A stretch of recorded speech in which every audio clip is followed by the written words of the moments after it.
Just like a yell. How are you doing? Good. You're good? You're doing well. How are you doing? Great, thank you. Great. Back in the booth, how are you? Good? Good. How are you? My name is Mundt. I'm a poet, and I want you and I want us to start asking better questions. Questions like, how are you? No, really, how are you? Because that one's been a little tricky lately. I'm sorry, maybe I went into this a little too fast, but how could I not? You're asking me how much money I make as a writer. You're asking me how much my books cost, and really, isn't enough really, how much do I make? You ask me this and I cannot slow myself down. I'm thinking that the rent is due. I'm thinking that the rent is late. The student loan payments and electricity bill are on their way. And I'm late to one of my 4 part-time jobs and my car won't start.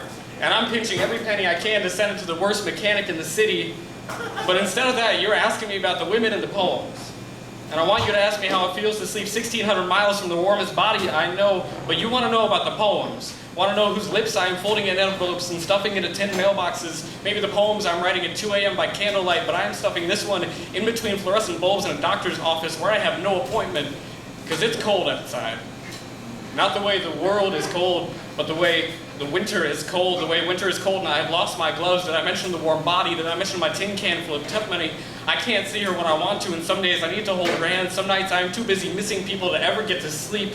You're asking me how much happier I am on an average day than you are, but you will not think to ask me about the days I cannot get out of bed. You're asking me how it feels to have all these feelings, to have all this compassion toward the world and its infinitely loving creatures. But just last week, a car honked at me on my bike, and it took every ounce of courage not to kick its window when it drove by. Do not ask me about love. Ask me how I'm doing. Ask me how it constantly feels to be struggling toward compassion, about why sometimes I cannot keep from throwing my suitcase across the floor because my head is so loud and my home is not. Do not ask me how much better it is to be in love as a poet. I want you to ask me anything but that. But you asked me how it felt to touch my last lover in the wintertime. How it felt to slide into bed next to her. You asked me for more words, like my tongue is a paintbrush, like my tongue is the most precise microscope, and you and I in this moment are inching toward the most perfect specimen of what it means to be connected. But you will not ask me how it felt last time I flinched away from her when she touched me. You will not ask me why. I want you to ask me why, but Hannah. Because your name is Hannah. You are 18. We met back at the venue, and here in the cheapest diner I could find, your smile is perfect, and my name is barely out of my mouth before you ask me how much better my life is because I am a poet. I give you the only answer I can cough across this formica, the only answer I can will out of this body. I'm trying, Hannah.